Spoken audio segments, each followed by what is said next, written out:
Yeah. There you go. I This is think we super live. easy. Yeah, if you It's want to just like double check OBS. that on your social media. Yeah, I'll click on it really quick. I mean, this is a ticking time bomb. I got 3 kids in 3 different parts of the house right now. Yeah, it works. Awesome. Yeah, my Another YouTube's feeling. live. You got kids Excellent. If too? YouTube's live, then sorry. You have kids too? You said you know the feeling? No, no. Different feeling. No. But I just grew up in a big family, so I know Okay. what it feels. Definitely.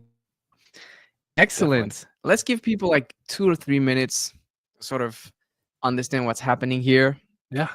and joining us. So hi everyone watching us right now. This is a live podcast and an interactive one. So feel free to jump in the comments, say hello, say who you are, tell us where you are.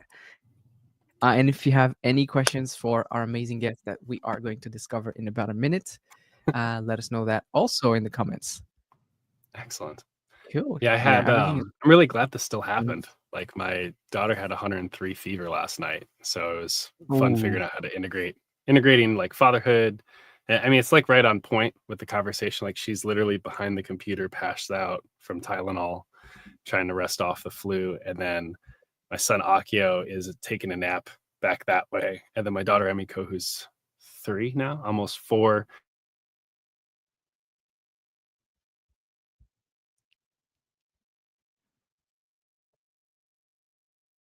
Okay. I don't know if it's my internet or yours.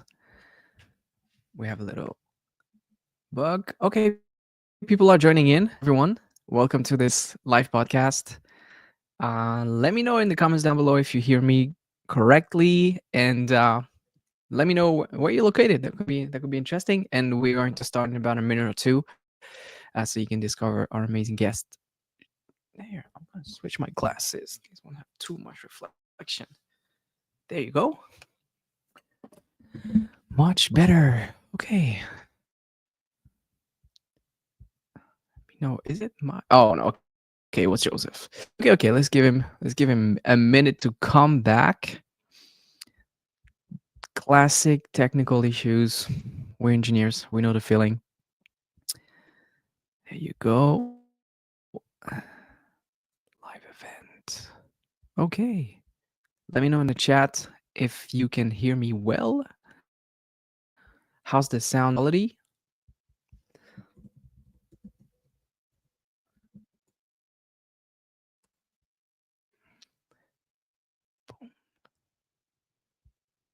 Excellent. Oh, we're gonna get started in a minute or two. Just waiting for Joseph to come back. Is it working? There you go. Are we back? Yes, you are. I'm running you off of Yeah, like a podcast. classic issues. I've reduced as well my video quality just to make it Oh, work. okay. Excellent. Hopes it help. Okay. I think everything is on. The live is running us. So let's just get started. Excellent. There's a little bit of latency between us, so I'm just gonna make sure I give you a couple of seconds to get my questions. Yeah, of course. Okay, let's do that. So thanks for being here today. Thanks for doing this exercise. And for the people who don't know, Joseph is playing in hard mode, and we are going to discover why in a couple of seconds. But the first thing to ask any guest on the podcast is who you are, and tell us a little bit what you're doing right now. Yeah. So my name's Joey Isosaki. Online, I'm the pretentious engineer. So I answer some of the internet's most challenging questions around engineering, science, entrepreneurship, global leadership, and more. But I've been a global medtech entrepreneur for about a decade. Recently had a strategic exit from Johnson & Johnson, but prior to that, I was advancing robotic surgery. So I worked as a design engineer, robotics controls engineer, systems engineer, and then I directed front-end innovation from Japan. So my family relocated 12 times in 1 year to get to Japan so that I could travel the region, immerse in surgery, and find new insights or unmet needs in the market. and then bridge commercial needs with upstream R&D. So I led an ecosystem of engineers to progress new technology in the AR and VR spaces. But on top of that, I'm a father of 4. My kids are 8. Shoot, one just turned 6 yesterday or a couple days ago. 3, and I have a 1-year-old in about 5 days or so. So nice tight spread, and global citizens. Now we live in Chicago. So that's the speed run of the world of Joe. Brilliant. So now I hope the audience understands what I meant. I said Joseph is playing hard mode. Definitely. And I've That's done crazy. in So parallel. yeah, go ahead. Oh, go ahead. Sorry. No, sorry. Yeah, and in No, parallel go to ahead. that, Go I've ahead. done content creation. So I've done content creation for about 5 years in addition to that. So I've done 1,900 pieces of short form content. I'm getting into podcasting. So this is the first time being a guest on a podcast, which is great. Normally I just monologue while I run. And then I've had around 20 million views, and I've built a community of 40,000 folks there. So it's been fun kind of living in dual contexts between leadership and content creation and storytelling. Yes, hard mode. I'll leave pauses for you. Yeah, mode. And so the sort of behind the scenes of how we were able to to have this podcast today is because we met other particular platform called School, the School Games. And we immediately click. I guess Yep. entrepreneurs recognize entrepreneurs, or engineers recognize as engineers. And I thought when I sort of discovered the headline of your story, I thought I want to have a conversation with this guy. He does a lot of amazing things. What is very inspiring, and so it's also a way for us to see that the of the school games, and talk a little bit about all of that. Yeah, no, it's been really great just getting to connect and get to know you. I mean, like, you're in my pocket of global engineering-esque entrepreneurial citizens. Like, go, your whole arc through Canada or through France into Canada is just amazing. And just the businesses you've been able to build and how you reset. Like, I hit 0 recently in Japan and did a whole transition to Chicago to restart. We're getting close to 0 again as we restart our entrepreneurial ventures. And I have an interview today for like a full-time global leadership job. So it's cool crossing paths with people that are progressing in the entrepreneurial and business spaces. It's a lot of fun. Yeah, I love it. I love it. And so the first question now I have for you is, um, where did you start it? What is your, I like to say, what is your origin story? So my origin story, in second, Kitty, I'm on the call.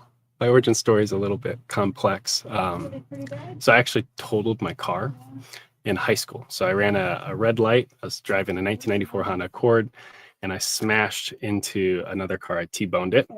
I thought my life was ruined, and I ended up calling my mom because geographically she was closer to me than the police and the driver I thought was going to come out and kill me.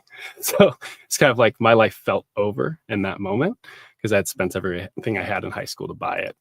And I had a friend from church who allowed me to park my car at his garage, and he gave me a welder and said, good luck. So I worked as like a painter on the side, racked up some cash, bought a new front end from a junkyard, and just started tearing apart broken pieces of metal. And eventually I was able to figure out how to weld the frame back on and reassemble it. And the radiator in a 1994 Honda Accord is like super tight. And it took me about 13 different attempts to actually get all the pieces to integrate. And I hated it. Like, it was just a trial from hell trying to put it together. I knew nothing about cars. I had no working knowledge of it. But I had this epiphany that someone doesn't wake up one day and decide to make a radiator for a 1994 Honda Accord. They look at all these different design constraints. They work with other people's subsystems. They look at what was done years prior and figure out how to integrate or like innovate on that. And I found that whole like restorative aspect of design really beautiful. And that's what actually gave me a pivot from being interested in bridges with civil engineering into mechanical engineering. Like, that's the origin of like restoring is what I like to do. That's why I enjoy the craft. Wow. Okay. Okay. So what happened next? How did you get into this J&J position, and Yeah, it's a wonder that I ended up in J&J. So I went to the University of Illinois. I studied mechanical engineering, and they're heavily recruited by automotive as well as like Caterpillar. So I thought I'd end up working on big, large vehicles just based on that origin story. And I ended up having kind of a strange schedule where I was dragging my college out to 4.5 years versus 5. So I had this gap. I was trying to figure out what to do with it. So I went to a career fair as a junior, not really looking to land a full-time job. I was just kind of walking around to get used to it. And there's Johnson & Johnson there. So I just went up to the Johnson & Johnson booth, and they had this big sign that said Ethicon. And Ethicon is one of the world's largest purveyors of minimally invasive surgical equipment. So they make sutures. If you have cancer and you need to get in and work on it and cut it out, that's like their wheelhouse. So I had a technical conversation with one of the recruiters for about an hour, just asking questions like, how do you seal tissue? How are you using staplers in someone's body? Like, I knew nothing about surgery. I was just curious. It was like the worst elevator pitch that I could have imagined for a job. Like, I didn't come up and just introduce myself and say, this is why I'm great and why I want to work here. I was like, I know what J&J is, what's Ethicon? And we just started nerding out for about an hour. And then I awkwardly was like, should I give you my resume? And it ended up opening this door to this co-oping experience where I took a semester off of college and was able to actually move out to Ohio. I was married with my wife at that time in college, so we went out together. And it really opened my horizons to med tech innovation holistically. So that's kind of the pathway in. Wow. Okay. So how Yeah. was how was life during that sort of being an engineer at a big Yeah. So Johnson & Johnson's huge. And I had no idea how large it really was. There's like 130,000 employees across 120 plus opcos. Originally, when I joined, they had 3 branches. So they had medical device, which is what I worked in, pharmaceuticals, and then consumer. So all the Johnson & Johnson most people know is like baby oil and baby powder, which there's a lot of litigation in that space, as well as like Band-Aids and things like that. And they recently cleaved off that part of the business, the consumer side. But the medtech space was incredible. So as a co-op or an intern, I was working in our life cycle organization, so products that had already been released in the field, and learning a lot about our quality process and how we do design improvements to protect patients. So we were navigating a lot of different recalls on some of our products. One such one is a surgical stapler. So basically, with laparoscopic surgery, if we talk about, can we take a surgical detour for like 2 minutes for context? Like if your grandma, yeah, thanks for working with the lag, Riley. If your grandma had like her gallbladder go out, which happened with my grandma, in the 80s, they would have had to cut all the way across her abdomen. There's a lot of bleeding. It's very high risk if you're older, and people could actually die from those procedures. And with the invention of I can never say it, laparoscopy, it's the easier way for me to say it. They go in through very small ports, about 5 millimeters or so, depending, 5, 8, or 12, depending on the tool. And then you can insufflate, which means you actually seal all of those ports and apply pressure to open up the abdominal cavity. And then they'll come in with a camera so you can see inside the body with other tools around these cool sealed gaskets. And one of those tools is a stapler. So we actually have, it's about that long, and it fires a series of between like 40 and 100 something staples, depending on what you're actually cutting across. But it'll do 2 lines of staples on each side, and then it'll run a knife to both compress and transect. And we had a recall going on for various challenges with some of that design. So like all hands on deck trying to figure out what do we need to improve in order to get that back out to market. So for me, that was very eye-opening of how innovation in these spaces actually touches people, like that's someone's grandma. So if one of the challenges we had is there's a lockout mechanism. So it makes sure that there's no way to send that knife if there's not a cartridge in there that releases the staples. And there was a failure once upon a time where somehow there wasn't a cartridge in there, and it just ran a knife and transected through someone's lung, and you could bleed out, and that's called an adverse event.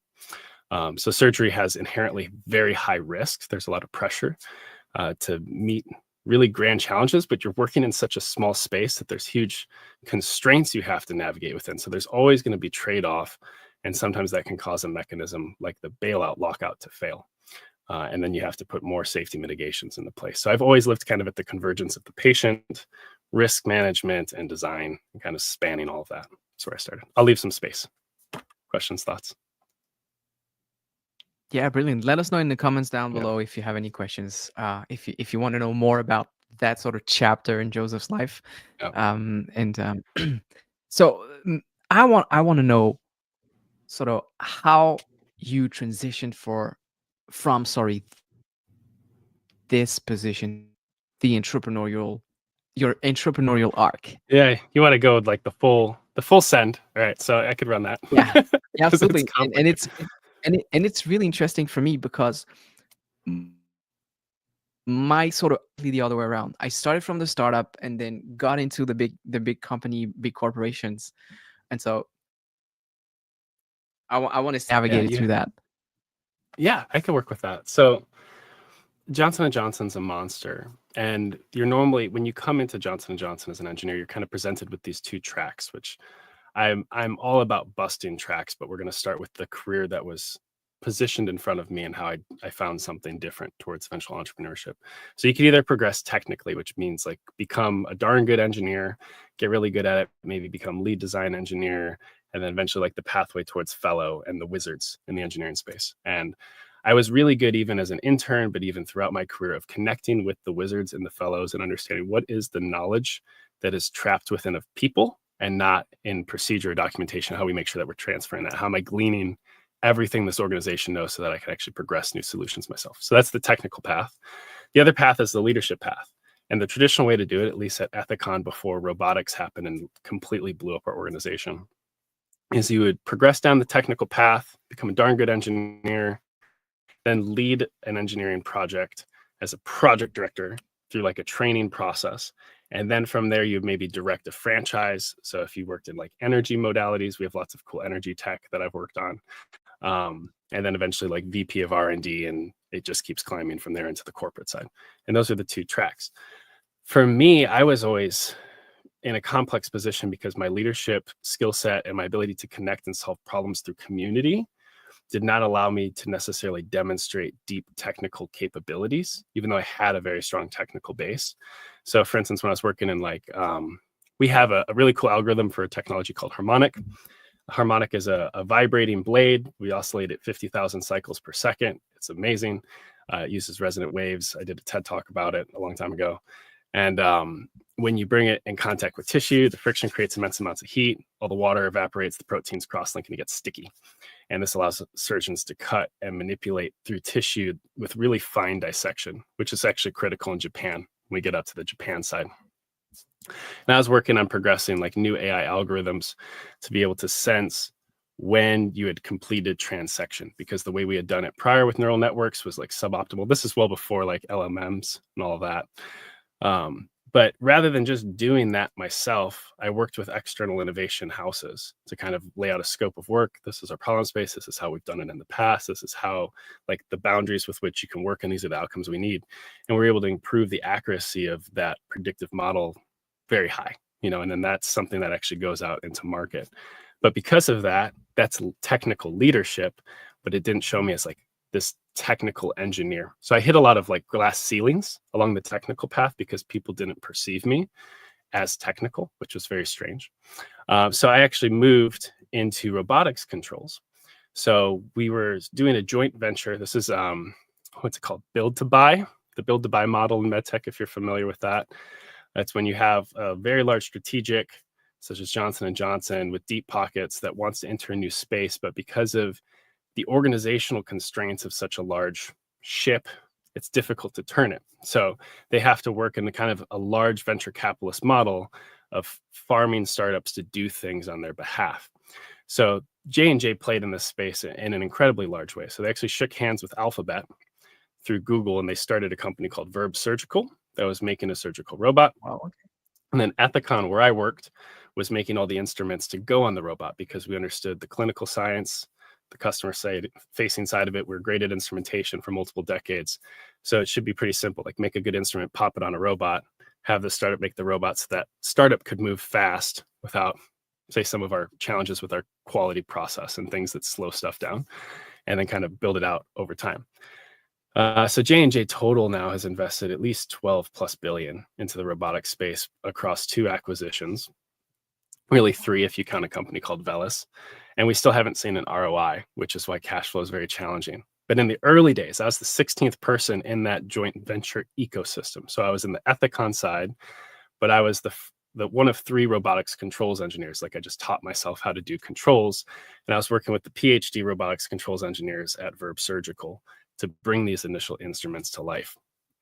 So that was another like lateral move where I wasn't perceived as technical enough by those PhD folks, but I was critical to the Ethicon folks to kind of bridge and be a good partner.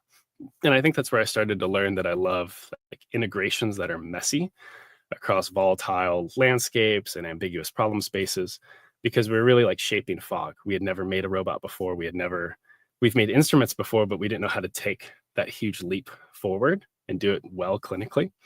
And even though J&J is massive and has deep pockets and can burn tons of money, to build the capability internal or farm it through the startup ecosystem is tricky. So I liked all the messy, volatile spaces there. And then I moved laterally again into systems engineering. So Ethicon didn't have any systems engineering capabilities. But if you look at other more mature industries, such as automotive is a big example, where you're bringing all these little subsystems together to make a large system, right? Like the radiator in a 1994 Accord has to fit. In the systems engineering competency, like you normally start at the system, you cascade requirements, and then you design within those smaller pieces to make sure everything ladders up to what the user needs, what's economical. So I lived at the integration of all of Ethicon's hardware and all of Verb's software, and eventually Oris's software, which was another acquisition we brought into the house. So that eventually allowed me to work across all of Ethicon's handheld technologies, multiple robotics platforms. And I was also an incredibly strong communicator. And in parallel to that, I did missions work in Japan. So every summer I took a paid volunteer leave to go travel Japan. We helped small churches with like English conversation camps, cooking classes, sports ministries, things like that. So I was always getting out to Japan and always networking towards Japan. I'm a quarter Japanese. My last name's Isosaki. I studied Japanese in college. And me and my wife always had an openness to some kind of convergence of career and life there. And I was always told as I progressed technically, there's no job for you in Japan. Like there's no engineering, marketing, hybrid role where you can go to Japan and be effective. But meanwhile, Japan was actively advocating for the needs of their network, like their country. So they would send regulatory partners to sit in the US to accelerate our regulatory submissions in Japan, because there's a lot of challenges there.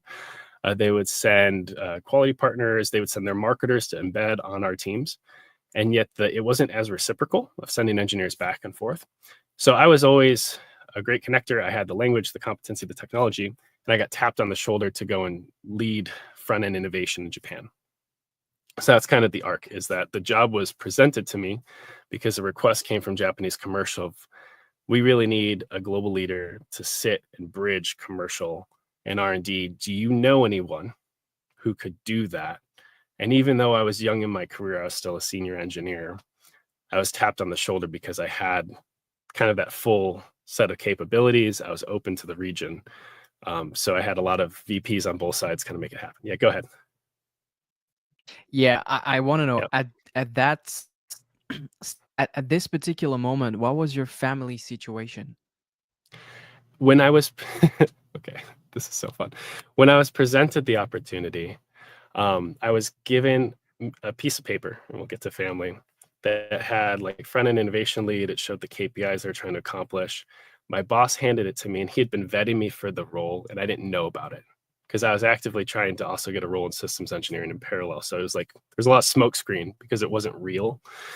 And he handed me the paper, and he's like, you could say no to this opportunity once. Like J&J will never give you this piece of paper again, because he just recognized how strange, like it was a unicorn job, right? To be able to like go out and do this. So I called up my wife, and we had 2 kids. We had talked about Japan for a while, but at that time, she wasn't even pregnant with our third yet. And I was like, Kevin basically said we could say no once. Is Japan going to happen or not? And we said yes to an adventure that spiraled into so many different pathways of pain and confusion and joy that we never could have imagined, because this piece of paper was handed to me in February of 2020. and COVID hit March of 2020. And this started a series of 12 relocations to get out there. But yeah, at that time, we, yeah, like this is like the meat of the hard mode, right? Is we were given this vision of like, this is what you're going to do. Even when I had the interview for the role, I was told this isn't an interview. These senior leaders in Japan, which was the head of business development, head of sales, head of marketing, all sat down with me virtually through a global connect and just started like vetting that, yes, you are the fit. Like there were potentially other candidates, but they all got weeded out during COVID. So I just started doing the job remote as COVID hit. And I was told we'd be relocating in 2 months.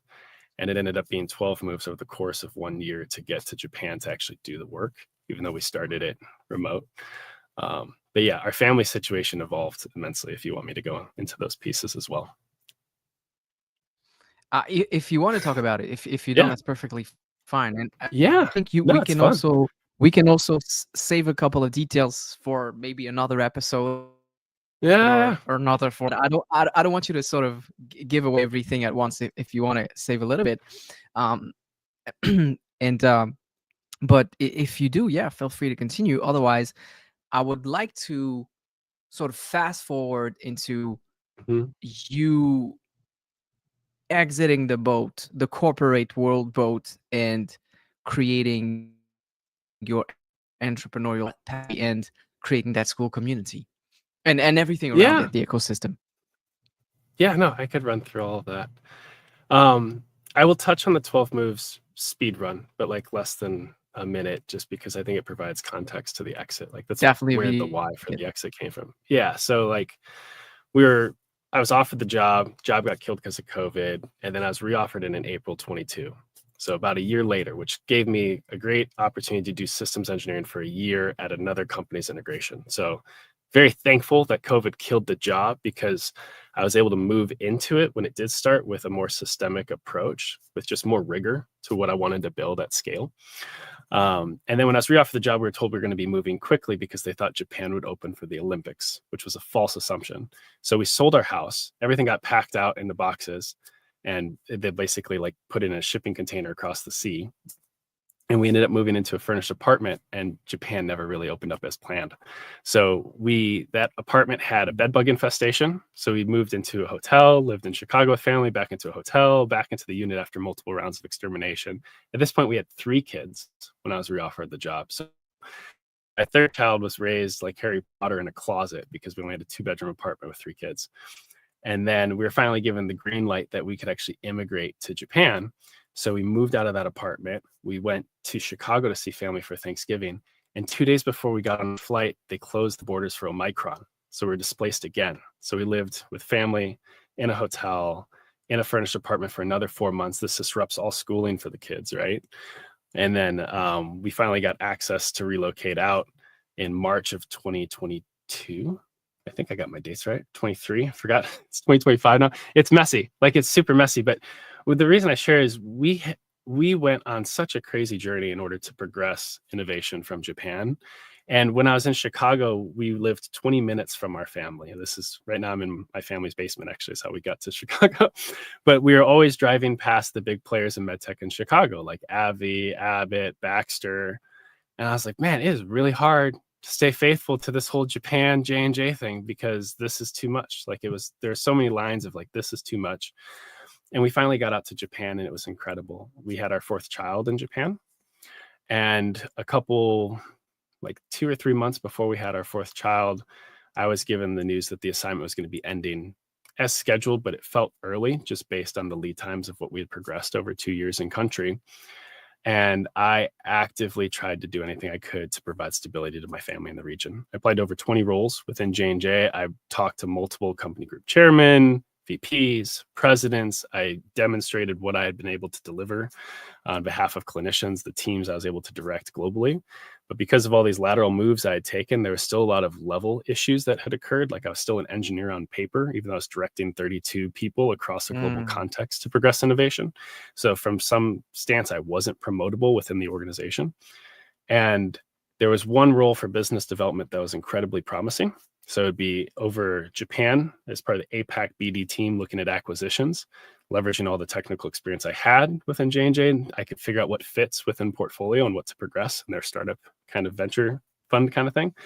And I did what was called a contingent resignation, which I talk about in my school community. That'll be the hook to school, where basically based on timing, America needed to wipe their hands clean of my headcount.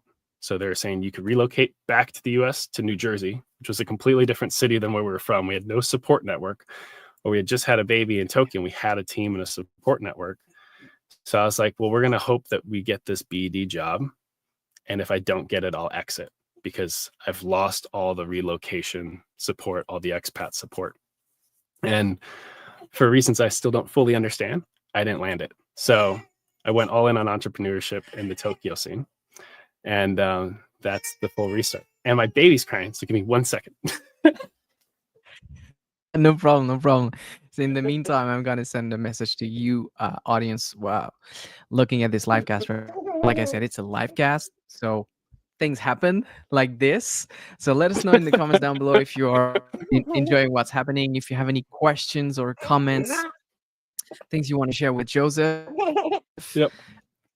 I pass those questions to you. So as I said, this is a live cast, and that's the perfect proof of This is literally like fatherhood and entrepreneurship. So yeah, in my exit, we'll see if I calm him down. He's grumpy, but like this is the best. Seriously, it was one of the most powerful decisions I ever made to quit J&J. Okay. It's one of the hardest choices we made, and we quit with so many assumptions, fears, and plans, and certain things just didn't converge the way we expected. So the yen was super weak in Japan. So in many ways, like getting hired in, it was a huge pay cut because I was being paid as USD, and all of our liabilities for like student debt and stuff were USD. Kids housing or kids schooling international is around 17K per kid, and we had 3. So in the exit, we pulled a 75K personal loan to cover their education and give us a 6-month ramp to do entrepreneurship. We had to go all in entrepreneurship because it was the only way to get high leverage on our time. And at that time, I had a lot of plans on how I could launch a community on school to help engineers find their way. So I wrote a whole bunch of copy and kind of figured out what the vision of this community would be, the courses I would do. But the ramp up, it just takes time to build community. And there's a lot of challenges with the model I originally went after. In parallel to that, we did high ticket brand management, and we had a lead that we worked very hard to join. Hey, Dylan. Oh, Dylan's a good friend. That's awesome. Dylan was like core support for me in Japan. So we took a lot of risks to exit. We had no medical, we had no pay, we had a huge debt we pulled to make it work, and we failed, and we hit 0 in Japan, and my wife saved us. Like, we ended up pulling our kids out of school and was able to leverage some of that reimbursement to buy like a 20K shipping container and get everything to Chicago and reset. But during that time, I learned a lot just about who I am as a father and an entrepreneur and what I want to build towards. I also learned what I'm capable of as a leader and a storyteller. So it gives me kind of this great reset where I can land a full-time job, get health and benefits, and hopefully progress medtech. And then in parallel to that, build a community that works well. We're like up to 60 members, which is pretty sweet so far. And I'm a dad. Yeah. That's all the pieces. Yeah. So yeah, I had a clear idea that you were playing in hard mode, but the more you talk, the more you told. So I discover a hard mode above the hard mode above the hard mode, and it's just really impressive. How did you find that energy just to keep going, especially when you were at the hardest point of this journey? I mean, first of all, pinpointing the hardest point of the journey is very hard. Everything leading up to the decision of exit was hard. I mean, we changed our mind 50 plus times. Jobs seemed promising, jobs evaporated. J&J was navigating a lot of organizational restriction. And me and Felicia cemented, Felicia's my wife, we kind of landed on 5 whys for why we think we're going to leave. And our whys were slightly different. Stability for the kids was a big one, even though when I replay our history, we actually created more instability by not just moving to New Jersey, particularly from like the finance side of things. But at the time, we wanted continuity of our friendships. We wanted to keep our kids in school. That was the whole reason we were staying. And for me, I was looking for an immediate transition from J&J, just based on all the lateral move with like inequitable payroll and compensation. But I also just wanted to believe that I could actually build something that was of value in a different context. Like after serving in one context for so long, I could do something really cool in another one. And I didn't know what that was. So we had to kind of venture out and get it. But it is so paralyzing when you're doing work that you can't immediately see the fruit from. Because like in a corporate job, someone's over your shoulder, a manager, middle line of like, we need to see results by this date in order to get this thing out the door. Like there's always pressure that cascades multiple levels that drives you into a box of what you should or shouldn't do and by when. When you're in entrepreneurship, you have to figure out what's most critical. Like a lot of things I thought mattered or that I should progress, like I closed off a lot of those paths and pivoted to another thing and pivoted to another thing, and then figured out what do I actually want to lock on and build towards. Like there's a lot of pivot, and then stay. And we had this mindset that if we didn't keep moving forward, we'd get run over by logistics, finance, deported, right? Like we needed to find legal standing for being in Japan, because as soon as we left J&J has to send a letter to the Japanese government of like, we're not employing him and he's still in your country. So we needed to figure that out. But we found that financial risks were even higher than legal residency risks. So you're always navigating kind of risk-based pivots as you progress. So I worked harder than I ever did in J&J as an entrepreneur and made less than I ever did. But I think where I'm at now, where my community is moving, like I've built a really steady free community that I have a lead from all my content creation into. People are starting to get results, and it's going from there. Go ahead, Riley. Yeah, well, that's the natural transition. I want to know more. I want you to talk more about what is this community thing, why you build it, where do you want to take it, etc. So perfect transition. Yeah. Just give a little bit of context for people who have no idea what this community is. Yeah. So in Tokyo, I consulted startups, and I realized that a lot of founders really struggle with something called like the innovation trifecta. Like they struggle with understanding an unmet need, technical feasibility, and commercial viability, as well as like branding. Like that magic triangle inside a circle of brand is an enigma to many founders, especially if they come from an engineering or technical foundation.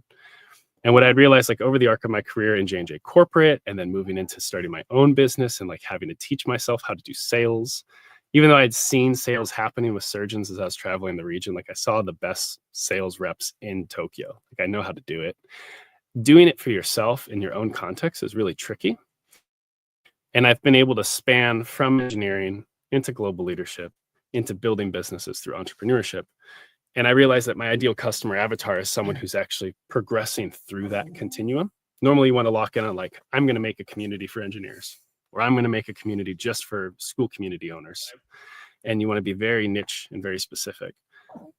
And while I agree with that in many cases, I wanted to create a space where you could see people at different points on that continuum and glean from one another and push each other forward and find your next. And that outcome is very ambiguous because the pathway I've found in some ways is ambiguous. Life isn't as clear cut as it's prescribed to us. It's not just technical or leadership, but if you keep venturing forward and building your technical capability, your leadership capability, and your business acumen, there's so many different spaces you can move and play in.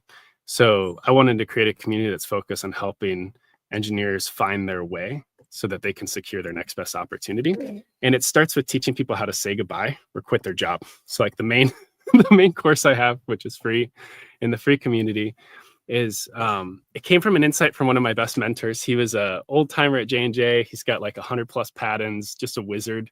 He's worked across like acquisitions and stuff. And when I called him to say, hey, I'm going to quit, like this is the decision we've made, and this is the why and what we think is going to work out.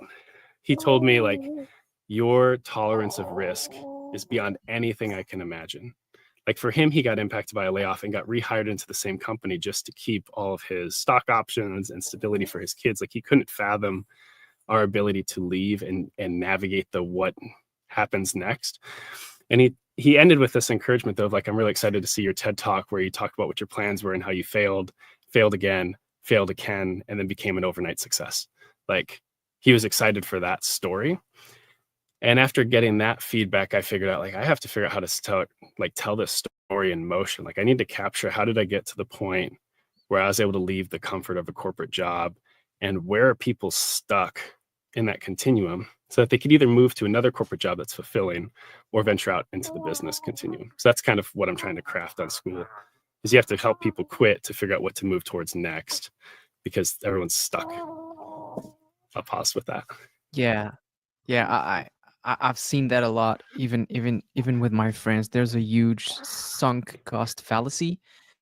Yeah. It's that, for people who don't know what that is, it's this sort of biased where you're at the casino and you're losing and losing and losing and losing, but in your head you think if you'll never get a chance to get that money back, so you keep on betting again, Yeah.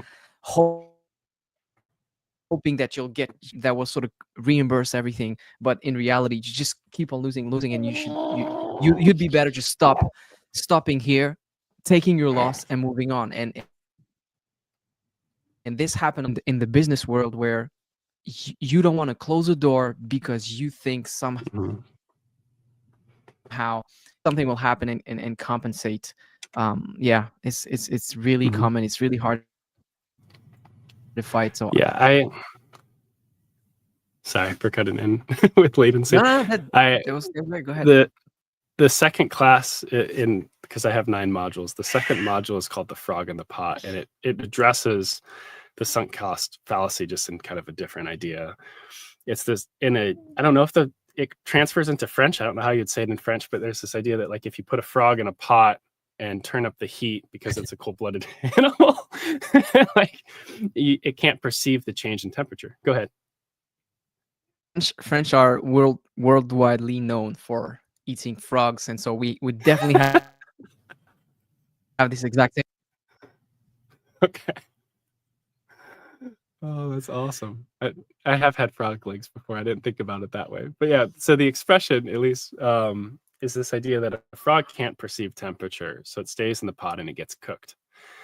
And within our careers, there will often be toxic aspects of our job that cause us, that we like endure over time. There's 2 main things that people get stuck in, and I'll talk to them. One's golden handcuffs. That'll be part 2. Part 1's just weathering the pot, where everything's shifting, where you're seeing your friends getting laid off, your promotions are being dangled that you're never given, and things continue to get more and more uncomfortable at your current level and your current role.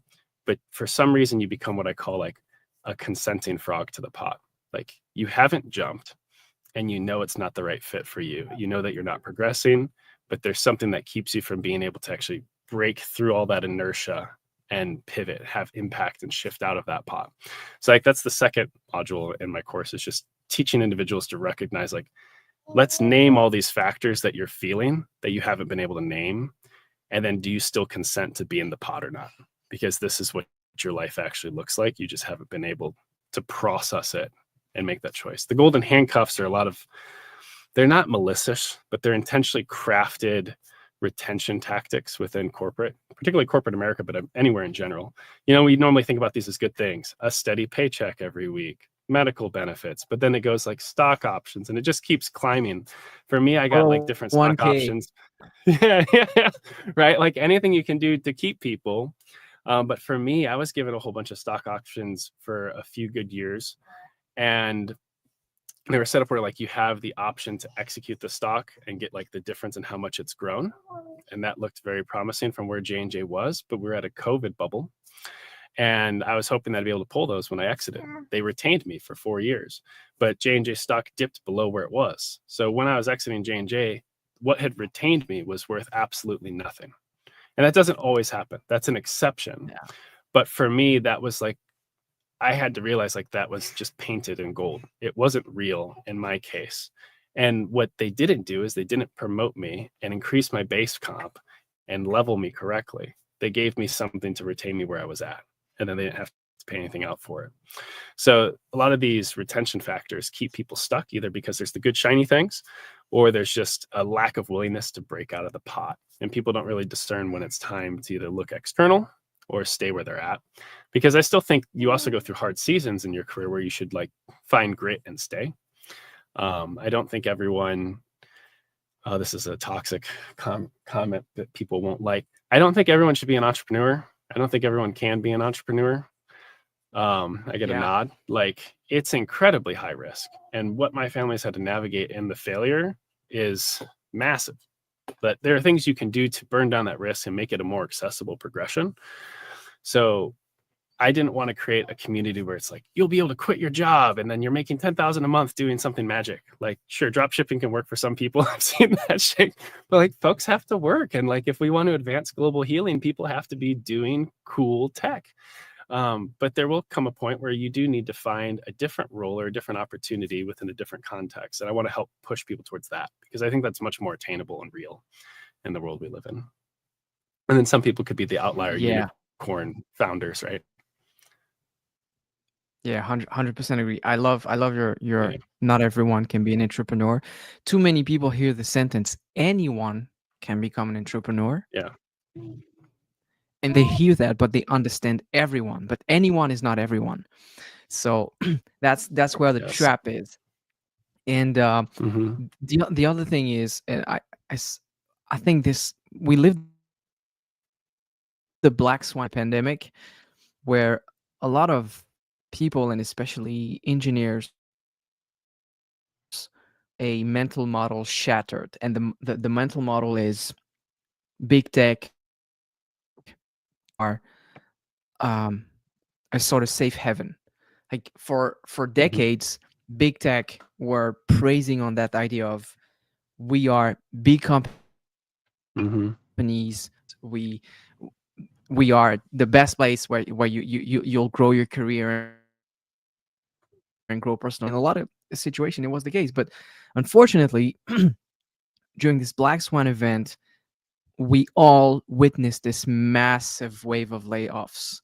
And it broke a lot of people's mind where they sort of started to understand, okay, so these kind of companies are not safe anymore, where they were the pinnacle of safety compared to the other corporations. And something was planted in people's mind at that point that sort of made them think, okay, maybe I should create a different path. And this is when entrepreneurship came. But as you said, I think they were drawn by the wrong mermaids. So to use the the sirens metaphor. Yeah. The sirens, exactly. And the problem with entrepreneurship is, especially because of social media brought a lot of good things, but they brought this really terrible things, which is social media thrives on broadcasting the good news only.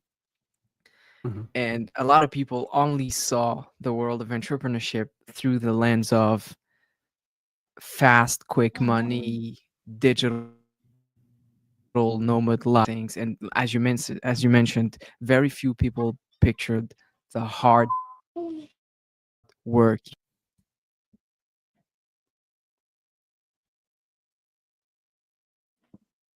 I don't know if you're... I'm back. Oh, you're back. Excellent. Sorry. Yeah. I still heard you didn't trail off too bad. I'm with you. Okay, excellent. You keep rolling. Yeah. Sorry about that. Okay. No worries. It happens. Let's just say at this particular moment we'll have ad popping in. No, so yeah. I just fully agree with what you're saying. That's why I think your community and your sort of service that you're providing is really, really, really interesting and really really powerful for whom. But now I want to know, why did you pick this platform?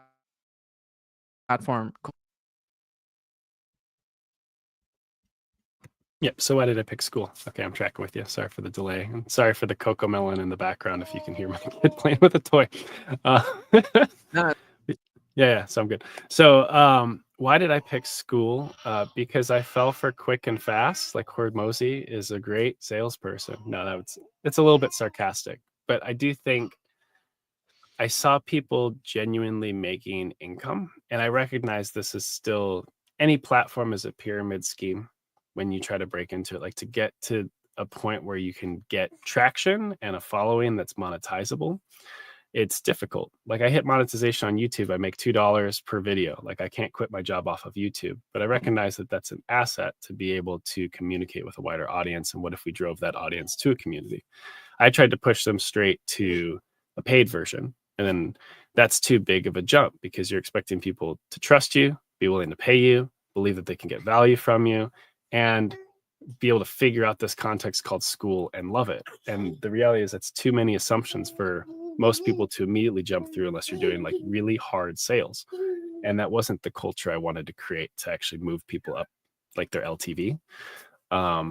So I joined initially because it was glittery, and I felt like this could be a model that could provide passive revenue.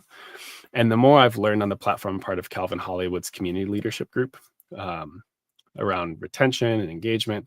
Like, it's a lot of work to actually curate a community that's vibrant and alive and profitable, and learning how to write copy and create courses and answer DMs and reach out and explain it and repeat the same thing multiple times with multiple people, unless you create digital assets. Like, all of that's a lot of work. And I'm thankful that I did go all in on it and build towards it. I just didn't understand the lead times to get it off the ground.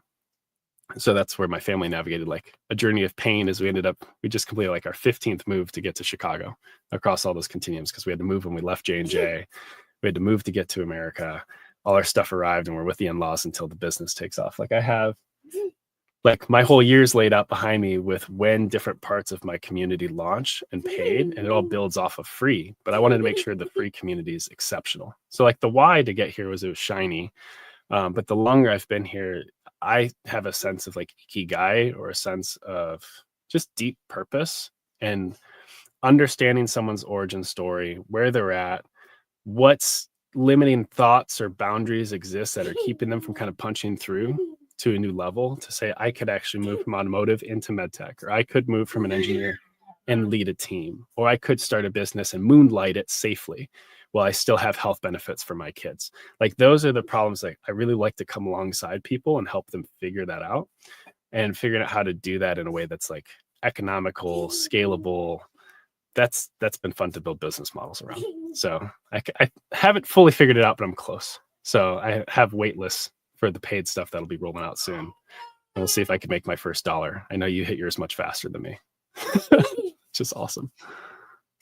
I was in the trenches before that, but I'll make a full video explaining how I was able to get this done. But yeah, brilliant. And so I would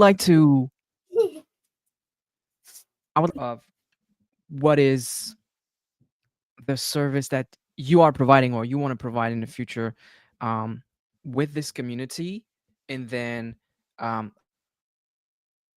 can people reach access to the community, how can they get access to the content and all that stuff? Yeah. So I have 3 layers. So we'll work in layers like a nice cake, right? The bottom layer is actually, technically it's inverted if I look at it from my world with a funnel, but we'll start from the ground up. We'll assume you saw a video on YouTube, you saw this podcast, and you're like, wow, that Joe guy seems kind of helpful. The first layer of engagement is called the Big Brain Club Lite. And I have a full 9 module course that will help you figure out what's blocking you from stepping towards your next, and then how do you land it, whether it's a job or doing entrepreneurship. Like, you'll have greater clarity on whether you should stay where you're at or pivot towards something new. And you'll have a community around you that cares about getting the same results. So like, everyone will eventually have a posting in the community that says their origin story, their desired future state, their fears or blockers they're navigating. And then they can track progress over the course of weeks to months to years, because to build the life we desire takes time. And I think that should be accessible to anybody. So that's why it's free. Originally, I tried to pay for it. Oh, thank you. That's super cool. So yeah, you can jump into that. It's low friction. It's easy. It's fun. And you can learn. The classes drip each week. So it gives you at least 9 weeks of runway to learn something new. From there, I have wait lists to join 2 paid communities. The first one is called a low ticket offering for other community managers out here. That's $100 a month.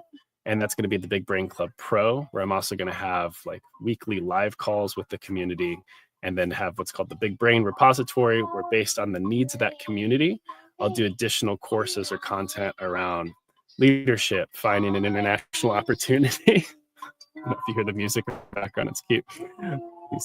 He's singing to it, it's awesome.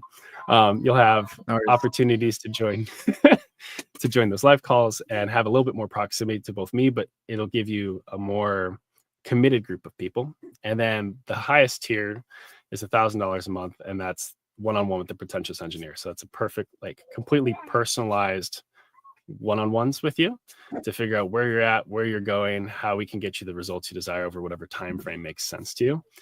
And I lock access to this. Yo, what's up, Nathan?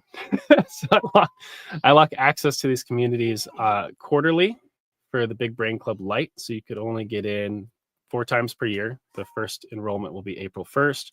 And then for one-on-one with the pretentious engineer, that's semi-annual. So I'll only launch a cohort in July 1st and January 1st, because I want everyone to come together and navigate it as a collective journey, because I think it's tighter. So I make people wait, which is also really countercultural to school in general.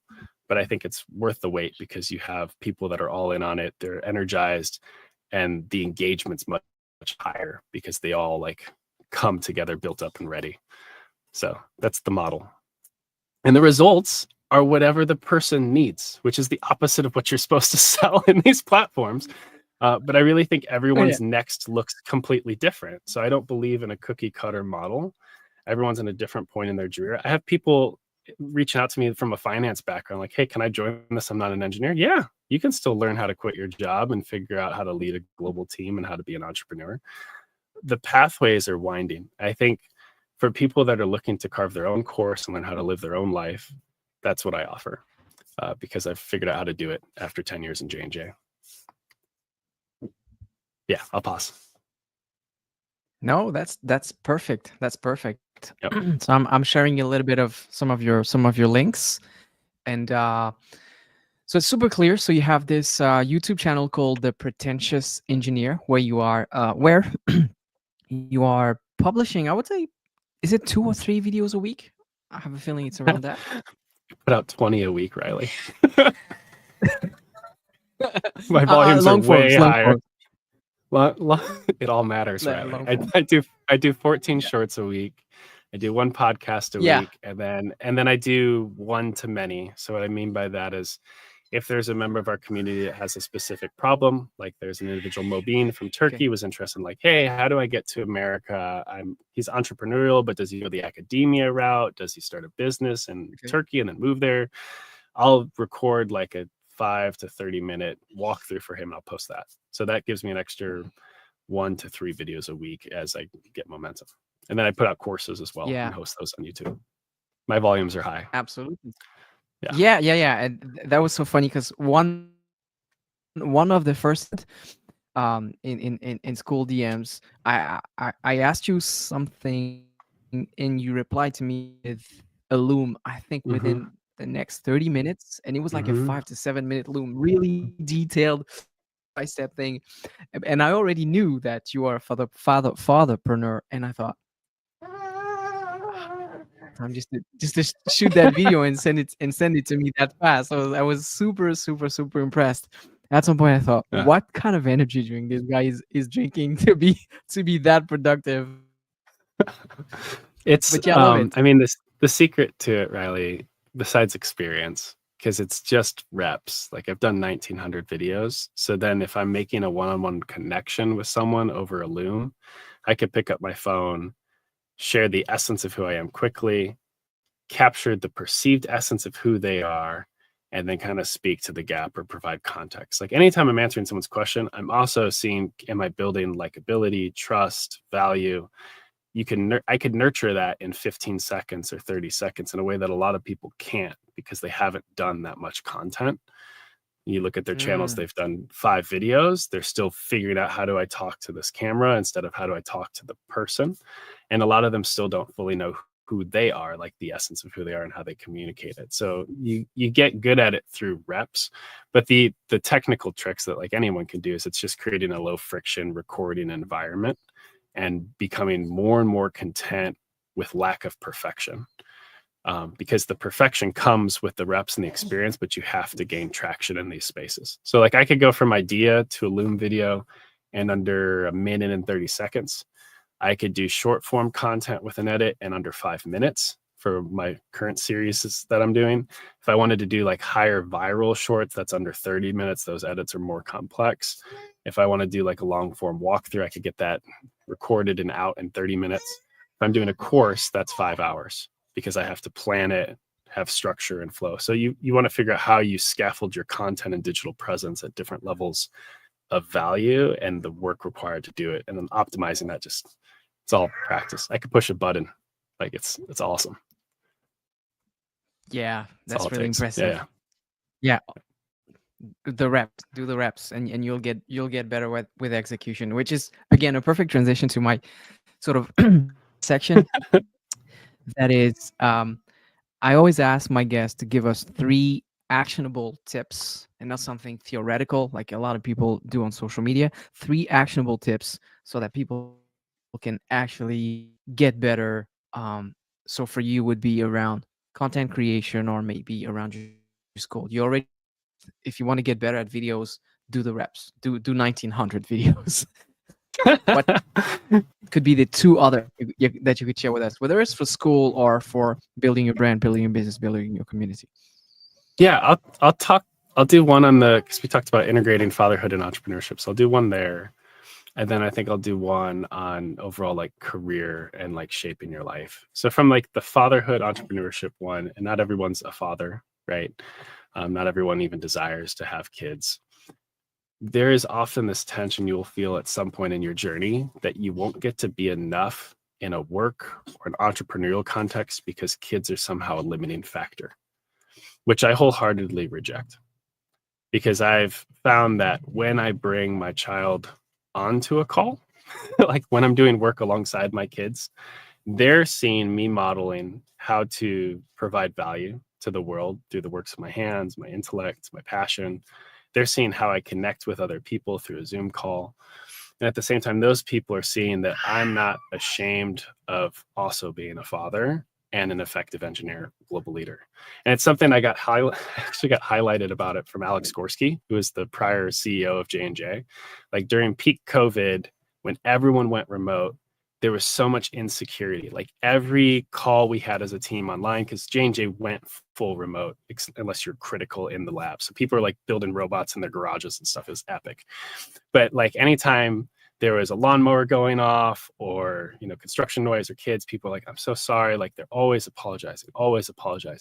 And that just makes you feel small. So I wrote like a corporate blog just explaining like, hey, stop apologizing. I shared a case study of I had a colleague who was doing a robotics controls discussion. His kid came out and without losing a beat, picked him up, set him on his knee, introduced him, and then just started talking about software. Like no hesitation, no wasted time on apology, just confidence. And Gorski did a company update where he wanted to highlight like 3 people that are really doing work remote well. And he read my blog to all 130,000 people of the company and saying like, Joe's absolutely right about this. Like we need to stop apologizing. We need to just be present and embrace that this is the season that we're trying to serve patients through and still be parents, because lots of people lost like kids going to school is a huge hit, right?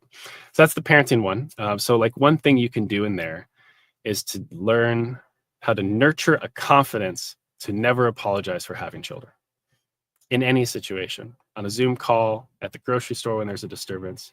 Total mindset shift bars. Thanks, Nathan. Like to have a full confidence in that identity that you're a father, you're a mother, and that these kids are part of your life and you're bringing them up in the world, and they're kids. Kids make noise. I got really good at hitting mute on my mic, covering my mouth, and yelling at my kids to get off the couch or whatever it was. Because like, I actually did it once during this podcast. If you rewind it, like I didn't even notice. Right? You don't even notice, because for me, like I do have to parent and I do have to be fully present here. And it's not going to be perfect conditions, just like it's never a perfect condition to start entrepreneurship. But for me, I don't want to feel like my children are ever a hindrance that keep me from progressing the business I desire to build, or if I move into this global leadership role I have an interview for, like that keep me from being able to progress med tech at scale. So that's the first thing. That's the one thing you could do. Do you have any thoughts, Riley, before I do the second one? Yeah, the second one, you can get a piece of paper. So you could pause this if you watch in the future and get a piece of paper. I mean, you could just go to school and see this lesson, but I'm going to give you the first lesson for free in like 3 minutes. It's super easy. You're going to draw 4 circles that overlap like a Venn diagram, trying to draw it on the screen with my finger, right? So there's like a perfect little middle and then 4 different quadrants. And this is called the ikigai. It comes from Japanese context. It's a little bit appropriated in a Western context, but I'm going to bring it home to earth for you. And on each section, you'll have kind of 4 different labels, like what you're good at, what the world needs, what you love, and what you can get paid for. And if you can center these 4 things, ideally, some would say it's a more purposeful life. Now, I would argue going through hardship and pain builds resiliency, and there's a sense of purposeness and joy and suffering at times as well.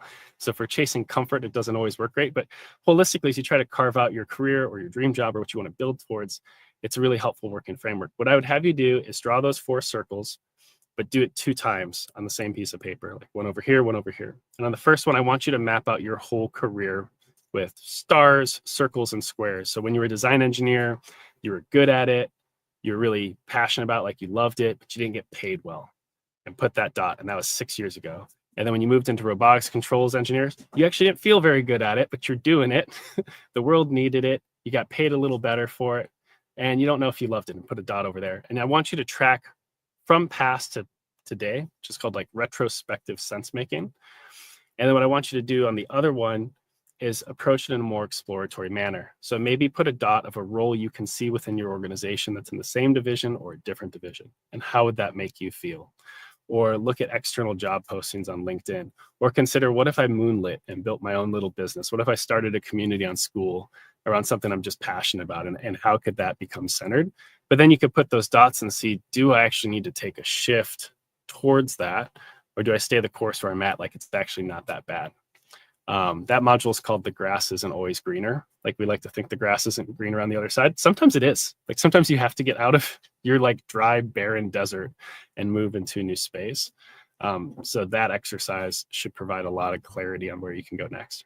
So that was 2. And the first one was just content creation. Yeah, do the reps. Do the reps and Do the get reps. comfortable Yep. with. Yeah, do the reps. Get comfortable by doing the reps. You'll progress, and you'll find ways to optimize everything. We actually have one more question. Oh, I cool. want to make sure Yeah. we address it. Sorry. Yeah, this one. Yes. How do I talk to this camera versus how do I talk to this person? Psychologically, it's really hard. I still struggle with it. During the beginning of this, when I had like moments of insecurity, because I can't see how many people are watching because I actually have a teleprompter. So I can talk more dead on to camera as opposed to like looking down at a laptop. But because that's smaller, so I can't see chat, I'm just trusting Riley to put things up that are helpful. So psychologically, it's difficult because you actually need reinforcement little by little that there are people that are receiving value from what you're making. And the hard part about social media is you should never go to social media looking for value or reinforcement on what you say or how you do it. I'm going to pick up baby. All right. There you go, bud. So for me, I learned actually the very first YouTube video I ever made. I had someone give me a comment of like, you need to look at the camera, like just very direct. On YouTube, you won't be successful if you don't look into the camera. And then I started watching a lot on a group. What's it called? It's like Video Basic or something. Video Studio. Shoot, I can't remember the channel. I'll post it later on this. But it was basically like how to shoot cinematically and learning how much intention goes into camera placement for actors and actresses in order to communicate a different sense of power, emotion, vulnerability, openness. So watching people is really good to figure out what are they looking at and how are they able to do that, which requires rehearsing. So if you're confident about what you'll say, then it's easier to continue to maintain engagement and eye contact. So if you watch my short form content, I can get away with a lot more on shorts because of how the platform works. So you'll see me like, if I'm thinking, I will look up and then lock back in and look up. And I do it in real human relationships as well. For some reason, I think better when I cannot see the camera for a second and then continue the conversation. So for my long form content, I script at least the first 2 to 3 minutes. I practice it 3 to 10 times, depending on how important it is. And then I run it with a projector so I can read the word like a prompter so that I can stay on cadence, sound natural, keep eye contact. And then I improvise through bullets on the back end of the video. But without that hook retention, you lose people. So it's just based on kind of the format and the timing. That's one of the kind of key ways to maintain eye contact. But the reinforcement of like comments is really helpful. Like you'll see which videos do well, which videos don't do well, based on how often you look. And I mean, last lingering answer for Nathan, you have to watch yourself, which is so painful. Like for various reasons, we hate the way we talk, we hate the way we look, we hate the way we sound, our vocal, visual, image, like all that kind of stuff we struggle with. But the only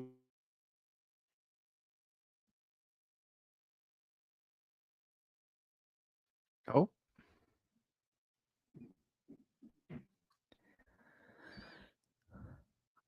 We may have lost Joe for a second here. There you go. In the meantime, maybe I can share one of my window just to present you. There you go. internet can figure it out. We back? Yeah. Sorry about that. We're back. My we're camera back. went dead. But yeah, so practice, reinforcement, and listen to yourself. So every time I edit, I listen to myself. And that's just helped me be better at, like, I can see what I'm saying, what I'm saying, and more. What are you exploring, Riley? I'm just sharing with the viewers your school group, Light One, so that they can have a clear idea of what does it look like and where they need to click on the join group here. Yeah, it's fun. I'm getting notifications so that people are joining like on their own now, as opposed to nurturing leads in. Yeah. So it's really interesting. Yeah. Brilliant. I also go ahead. Go ahead. No, go ahead. Yeah, I also want to share your YouTube channel just in case you have a look at some of the cool content you're putting out there. And I think we're reaching out the end of this session. So the last question I have for you is, I would like you to complete the following sentence: life is too short. Yes, I understand. I love this assignment. Life is too short to live somebody else's life. For so long in my career, and I'm sure for you as well, we are just crushed by comparison and believing we need to jump through certain hoops to progress down a certain track that has been prescribed to us. As a kid, I was a math and science kid, so engineering was the track prescribed to me. And I found a deep sense of fulfillment when I was doing marketing activities, interviewing surgeons in Japan. Like, you have to learn how to live your own life. And when you find that fulfillment, it's going to give you more gusto, like more boldness to step out and take risks, because you're also proving to yourself that you can live your own life instead of somebody else's. That you can be on a podcast with an awesome French Canadian entrepreneur with your baby and talk about innovation and like do everything you want. Like, it's cool. Absolutely. Joseph, thank you so much for this hour 15 with us live with an extra guest on your side. That was brilliant. But again, that's a perfect example of you can be a father and entrepreneur at the same time, and it's okay. Thank you so much for taking the time to share that story with us, sharing your journey with us. And folks who are watching this right now, if you want to get in contact with Joe, check his school, check his LinkedIn or his YouTube channel, just engineer. You'll find all the links attached to this event or this video. This video is also available on Joe's YouTube channel, so you should be able to access that if you want. And send him a message if you're an engineer and you want a little bit of help or whatever. Just reach out to him. He's an amazing guy. I always introduce people that I met first on platforms and in journeys, and definitely Joe's definitely one of my 2025 best encounters. There's another one in the chat, but I'll get him on the podcast soon. But that being said, Joe, it was a pleasure to have you today. Thank you so much. Absolutely. And Riley, I'm excited to work with you at some point. Like, at one of these points, there needs to be some kind of crossover, be it school or entrepreneurship. You're just doing too much cool stuff for me to stay in my own lane. And so really appreciate the opportunity to connect and chat. It's a lot of fun. No problem. Whenever you want. Thank you so much. And Yeah. to the audience, remember one thing: life is too short to live someone else's life. Boom. Awesome. Keep changing the world.